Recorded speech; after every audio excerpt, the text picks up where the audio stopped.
এই চ্যানেলে সবাইকে স্বাগত জানাই। আজ আমরা আলোচনা করব খুবই একটা গুরুত্বপূর্ণ বিষয় নিয়ে। ইংলিশ গ্রামারের ভয়েস নিয়ে আমরা আলোচনা করব। তো ভয়েস বা বাচ্য যাকে আমরা বলি সেই বিষয়টা কি সেটা আমরা আজ ভালো করে বুঝে নেওয়ার চেষ্টা করব। তাহলে আমরা আজ আলোচনা করছি ভয়েস, যাকে আমরা বাংলাতে বাচ্য বলে থাকি। এবার এই ভয়েস বা বাচ্যটা কি সেটা আমাদের ভালোভাবে জানে নেওয়া উচিত। ভয়েস বা বাচ্য হচ্ছে ক্রিয়াপদের সেই রূপ যে রূপটা দ্বারা বোঝায় যে বাক্যের উদ্দেশ্য পদ বা সাবজেক্ট নিজে কাজ করছে না সাবজেক্ট ব্যতীত অন্য কেউ কাজটা করে দিচ্ছে। তো ভয়েস বা বাচ্যকে আমরা দুই ভাগে ভাগ করতে পারি, অ্যাক্টিভ ভয়েস আর প্যাসিভ ভয়েস।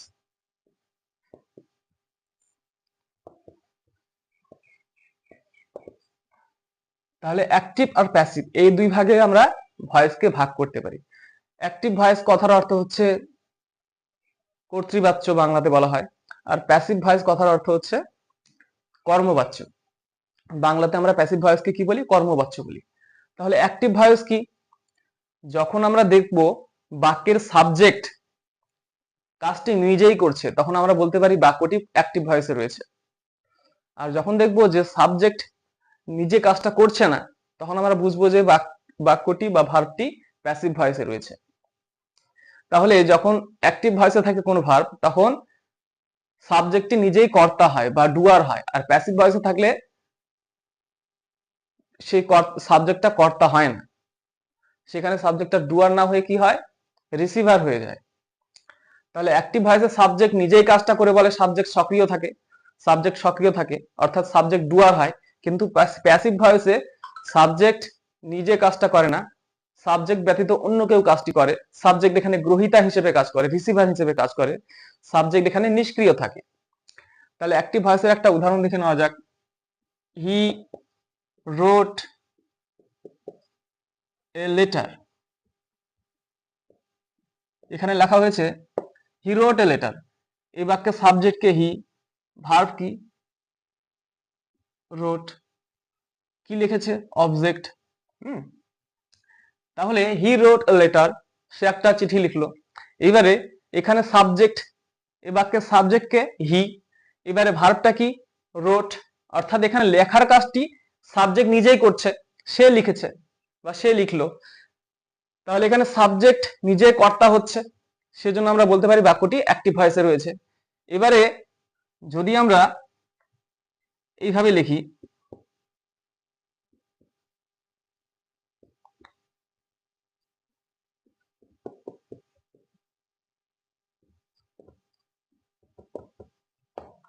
এবারে যে বাক্যটি লেখা হয়েছে সেখানে সাবজেক্ট হচ্ছে লেটার, ভার্ব পার্টে আছে কি? ওয়াজ রিটেন বাই প্রিপোজিশন, কর্তার আগে বাই বসে, আর হিমটা হচ্ছে অবজেক্টের জায়গায় আছে।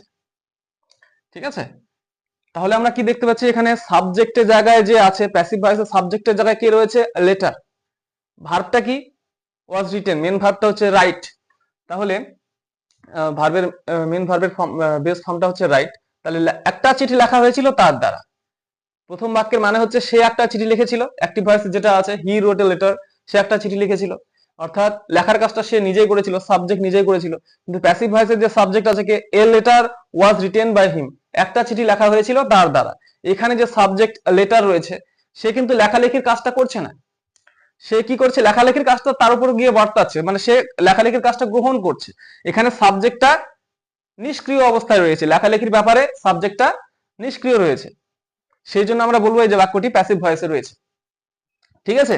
এবারে আমাদের ভয়েস পরিবর্তনের জন্য কতগুলো নিয়ম জেনে রাখা দরকার।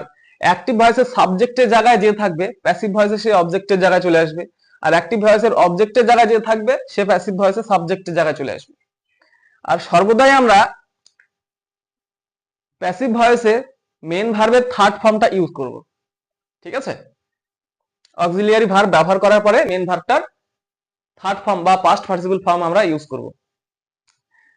এবারে আমরা টেন্স অনুযায়ী অ্যাসার্টিভ সেন্টেন্সের অ্যাফার্মেটিভ ফর্মে বাক্যের মাধ্যমে টেন্স অনুযায়ী আমরা ভয়েস চেঞ্জের পরিবর্তনগুলো দেখে নেব।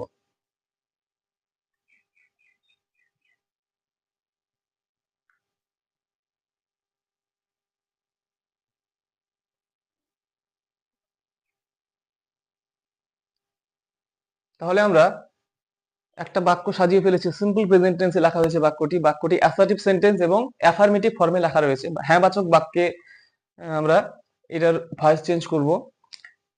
যে বাক্যটি লেখা হয়েছে সেটি হচ্ছে দে প্লে ক্রিকেট, তারা ক্রিকেট খেলে। এখানে সাবজেক্ট দে, ভার্ব হচ্ছে প্লে, আর ক্রিকেট হচ্ছে অবজেক্ট।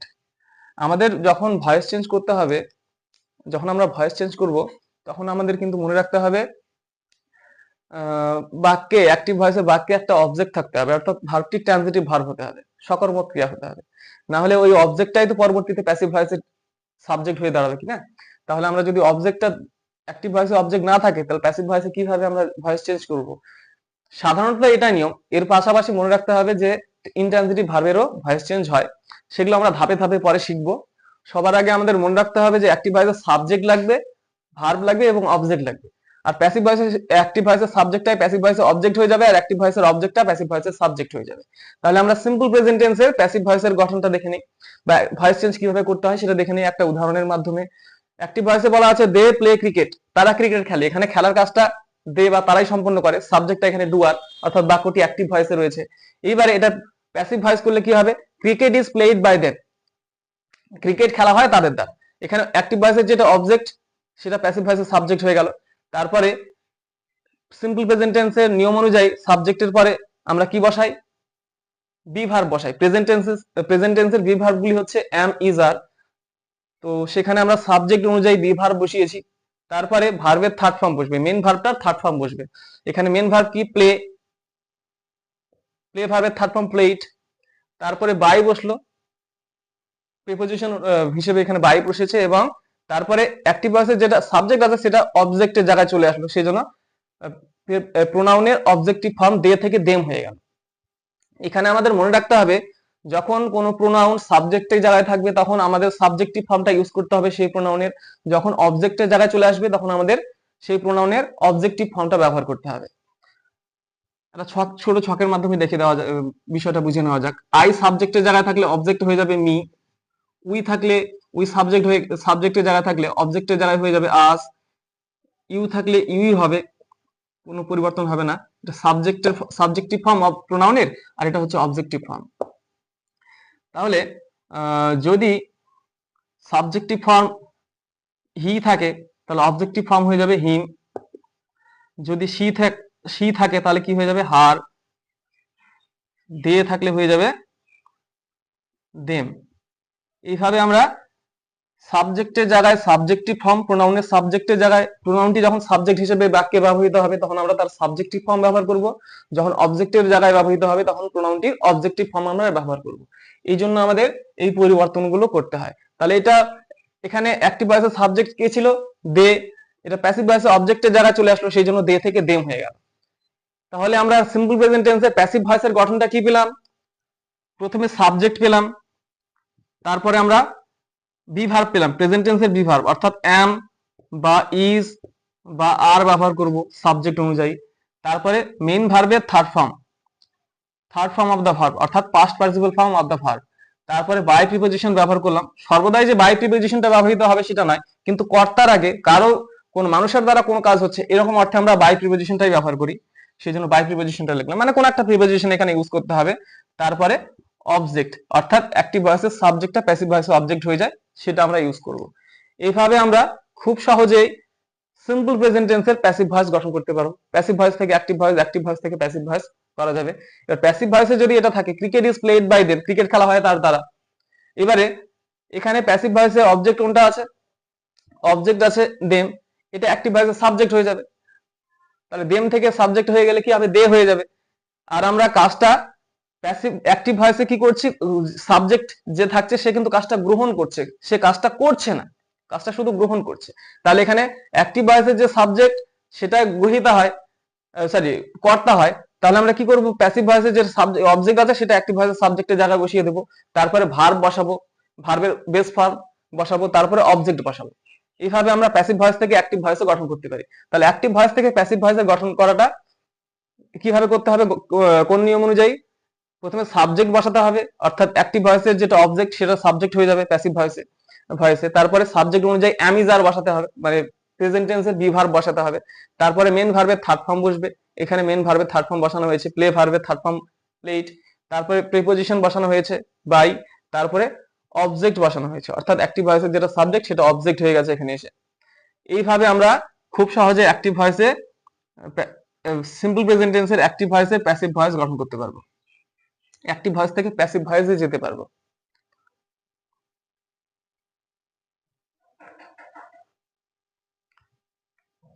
এবারে আমরা প্রেজেন্ট কন্টিনিউয়াস টেন্সের প্যাসিভ ভয়েসের গঠনটা কিভাবে হয় বা কিভাবে প্যাসিভ ভয়েস গঠন করতে হয় সেটা আমরা দেখে নেব। প্রথমে যে বাক্যটি দেওয়া আছে, she is writing a letter, a story, সে একটা গল্প লিখছে, তাহলে এখানে সাবজেক্ট কে শি, অবজেক্ট কে স্টোরি। তাহলে আমরা জানি অ্যাক্টিভ ভয়েসের সাবজেক্ট প্যাসিভ ভয়েসে অবজেক্ট হয়ে যায়, আর অ্যাক্টিভ ভয়েসের অবজেক্টটা প্যাসিভ ভয়েসের সাবজেক্ট হয়ে যাবে। তাহলে সেই হিসেবে এ স্টোরি হচ্ছে অবজেক্ট, এটা সাবজেক্ট হয়ে যাবে, সাবজেক্টের জায়গায় চলে আসবে প্যাসিভ ভয়েসে, তাহলে এ স্টোরি হয়ে গেল। এবারে প্যাসিভ ভয়েসের গঠনটা হচ্ছে সাবজেক্টের পরে আমরা বি ভার্ব বসাবো, অ্যাম ইজ আর সাবজেক্ট অনুযায়ী বি ভার্ব বসিয়েছি, তারপরে যেহেতু কন্টিনিউয়াস টেন্স সেই জন্য বিইং শব্দটা চলে আসবে এখানে, এই being is being written, being এর পরে আমরা ভার্বের থার্ড ফর্ম বসাবো, তারপরে বাই প্রিপোজিশনটা বসিয়ে তারপরে অ্যাক্টিভ ভয়েসের যেটা সাবজেক্ট আছে সেটা অবজেক্টের জায়গায় চলে যাবে, শি থেকে হার হয়ে গেল।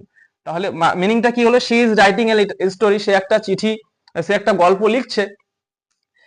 প্যাসিভ ভয়েসে কি হয়ে গেল, a story is being written by her, তার দ্বারা একটা গল্প লেখা হচ্ছে। তাহলে এইভাবে আমরা অ্যাক্টিভ ভয়েস থেকে প্যাসিভ ভয়েস গঠন করছি প্রেজেন্ট কন্টিনিউয়াস টেন্সের। প্যাসিভ ভয়েসের গঠনটা আমরা কি পেলাম, তাহলে প্রথমে সাবজেক্ট, তারপরে সাবজেক্ট অনুযায়ী অ্যাম বা ইজ বা আর, তারপরে বিং, তারপরে ভার্বের থার্ড ফর্ম, তারপরে বাই প্রিপোজিশন, তারপরে অবজেক্ট। সর্বদাই আমরা প্রেজেন্ট যখন প্যাসিভ ভয়েস গঠন করব মেন ভার্বটার থার্ড ফর্মটাই ব্যবহার করব বা পাস্ট পার্টিসিপল ফর্মটাই ব্যবহৃত হবে।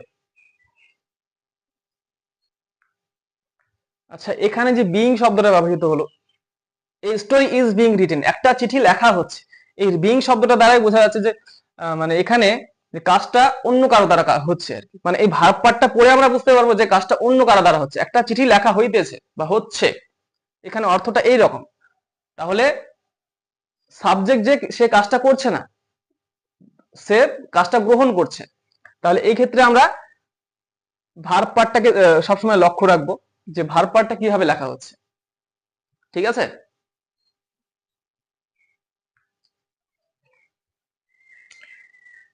এবারে আমরা প্রেজেন্ট পারফেক্ট টেন্সে অ্যাক্টিভ ভয়েসে থাকা কোনো বাক্যের প্যাসিভ ভয়েস কিভাবে করব সেটা দেখে নেব। You have made a mistake, active ভয়েসে রয়েছে you have made a mistake, তুমি একটা ভুল করেছো। তাহলে এখানে সাবজেক্ট ইউ, ভার্ব পার্ট আছে হ্যাভ মেড, মানে প্রেজেন্ট পারফেক্ট টেন্সের গঠনটা এখানে ফলো করা হয়েছে, মানে প্রেজেন্ট পারফেক্ট টেন্সে ব্যবহৃত হয়েছে ভার্বটি। তারপরে অবজেক্ট হিসেবে আছে আ মিস্টেক।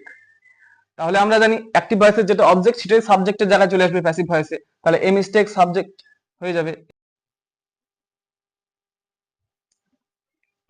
তাহলে প্রেজেন্ট পারফেক্ট টেন্সের প্যাসিভ ভয়েস অ্যাক্টিভ ভয়েসের যে বাক্যটা আছে সেটা কি রকম, you have made a mistake, তুমি একটা ভুল করেছো। সেটা অ্যাক্টিভ ভয়েস থেকে এবার প্যাসিভ ভয়েস করলে, এবার অ্যাক্টিভ ভয়েসে রয়েছে you have made a mistake, subject you, have made verb পার্টে রয়েছে এবং মিস্টেক হয়ে গেল অবজেক্ট। এবার এটাকে যখন আমরা সাবজেক্টের যা প্যাসিভ ভয়েস করব এই বাক্যটার, তখন কি রকম হয়ে যাবে, সাবজেক্টটা অবজেক্ট, অবজেক্টটা সাবজেক্ট হয়ে যাবে। তাহলে অ্যাক্টিভ ভয়েসের যেটা অবজেক্ট মিস্টেক সেটা সাবজেক্টের জায়গায় চলে আসলো প্যাসিভ ভয়েসে, তারপরে হ্যাভ বা হ্যাজ বসলো সাবজেক্ট অনুযায়ী, subject third person singular number সেজন্য হ্যাজ বসেছে, তারপরে বিন ভার্বটি বসবে এবং তারপরে বসবে মেন ভার্বের থার্ড ফর্ম, তারপর বাই প্রিপোজিশন, তারপরে অবজেক্ট, অর্থাৎ অ্যাক্টিভ ভয়েসের সাবজেক্টটা এখানে অবজেক্টের জায়গায় চলে আসলো, এটা বসবে। তাহলে আমরা অ্যাক্টিভ ভয়েসে ছিল you have made a mistake, passive ভয়েসে কি পেলাম, a mistake has been made by you.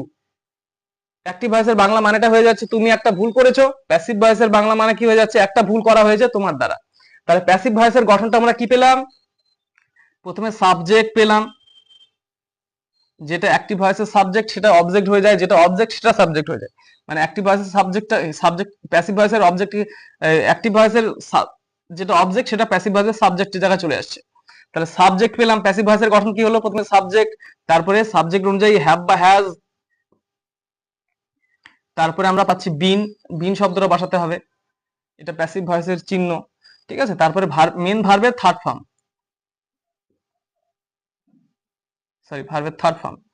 তারপরে বাই প্রিপোজিশনটা বসালাম, তারপরে বসালাম অবজেক্ট। তাহলে প্যাসিভ ভয়েসের প্রেজেন্ট পারফেক্ট টেন্সের প্যাসিভ ভয়েসের গঠনটা কি পেলাম আমরা? প্রথমে আমাদের লিখতে হবে সাবজেক্ট, তারপরে ভার্ব, সাবজেক্ট অনুযায়ী হ্যাভ বা হ্যাজ লিখতে হবে, হ্যাভ বা হ্যাজ, সরি দুটোই হ্যাভ লিখে ফেলেছিলাম। তাহলে সাবজেক্ট অনুযায়ী হ্যাভ বা হ্যাজ বসবে, তারপরে বিন বসবে। এখানটাই ঠিক তেমনই করা হয়েছে। অ্যাক্টিভ ভয়েসের যেটা অবজেক্ট ছিল সেটা সাবজেক্টের জায়গায় চলে এসেছে, তারপরে হ্যাভ বা হ্যাজ ব্যবহার করেছি, তারপরে বিন ব্যবহার করেছি, সেটাকে এখানে ফলো করে লেখা হয়েছে প্যাসিভ ভয়েসের গঠনটা।